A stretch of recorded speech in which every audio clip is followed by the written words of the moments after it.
আসসালামু আলাইকুম দর্শক, অ্যাডোব প্রিমিয়ার প্রো নতুন আরেকটি এপিসোডে আপনাদের সবাইকে জানাই স্বাগতম। আজকে আমি আপনাদের স্পিড র্যাম্পিং নিয়ে ফুল টিউটোরিয়ালটি দেখাবো। না টেনে পুরো ভিডিওটি দেখবেন ইনশাআল্লাহ। সো আমরা একটি ক্লিপ অ্যাডোব প্রিমিয়ার প্রো প্রজেক্টে নিয়ে আসলাম। এখানে দেখতে পাচ্ছেন যে কোনো ফ্রেম সিলেক্ট করে দিন। দেওয়ার পরে আমরা এটা একটু বাড়াই নিব আপনাদের দেখার সুবিধার্থে। সো এটা একটু নিচের দিকে আসবো, আমি নিচের দিকে এসে এটা একটু বাড়াই দিব।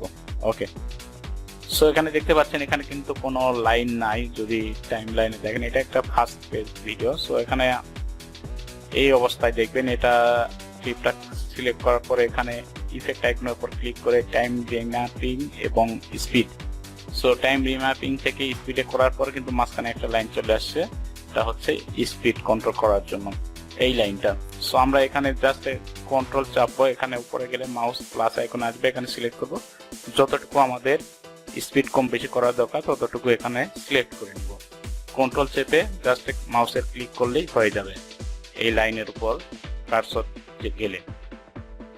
তারপরে নিচের দিকে নামাই দিব। দেখতে পাচ্ছেন যদি আপনি স্লো মোশনে নিয়ে যেতে চান তাহলে নিচের দিকে, আর যদি আপনি ফাস্ট মোশন করতে চান তাহলে উপরের দিকে। নিচের দিকে নিয়ে আসার পর এটা অ্যাডজাস্ট করার জন্য একটু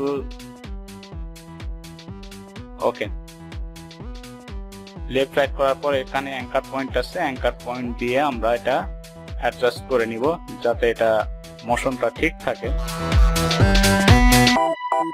ওকে, তারপরে আমরা কি করব, এটা রেন্ডার করব।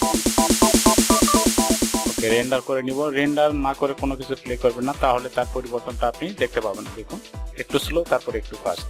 ওকে, তো দেখতে পেলেন এটা হচ্ছে স্লো মোশন। আমি এখন আপনাদের একটা ফাস্ট মোশন করে দেখাবো। ওকে, ফাস্ট মোশন করতে গেলে আপনাকে উপরে নিয়ে যেতে হবে। সো এর জন্য আমরা কি করব, আমরা নতুন আরেকটা পয়েন্ট নিব এখান থেকে।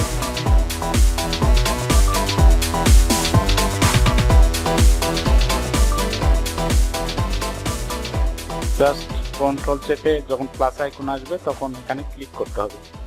কন্ট্রোল চেপে ক্লিক করতে হবে, মাউসের ক্লিক, তারপর যতটুকু নিবেন ততটুকু আবার ক্লিক। ওকে, তারপরে ধরে মাউসের বাটন ধরে বডি দিকে তুলে দিবেন, তাহলে হয়ে যাবে। এখন দেখুন, এটা যদি আমি প্লে করি কি হয় দেখুন, পরিবর্তনটা দেখুন। রেন্ডারিং করার পর প্লে করতেছি, স্লো হচ্ছে, তারপর স্বাভাবিক, তারপর একটু ফাস্ট এবং তারপর আবার স্বাভাবিক। সো এভাবে করা যায়। আর আপনি চাইলে আরো শর্টকাটে করতে পারবেন। সেক্ষেত্রে হচ্ছে আপনার ক্লিপটাকে, কাঙ্ক্ষিত ক্লিপটাকে কাটতে হবে। সেক্ষেত্রে একদম এটা হচ্ছে আপনার ইজি ওয়ে। যদি আপনি কোনো কিছুই না জেনে থাকেন সেক্ষেত্রে জাস্ট ক্লিপটাকে কেটে কাঙ্ক্ষিত ক্লিপ ভাগ করার পরে আপনি স্পিডটাকে কি করবেন, আপ ডাউন করবেন। এরকম কেটে নেবেন। কেটে নেওয়ার পরে যে অংশটুকু আপনি পরিবর্তন করতে চান সেই অংশটুকু আপ ডাউন করে নেবেন স্পিডটা, তাহলে স্পিড কম বেশি করতে পারবেন।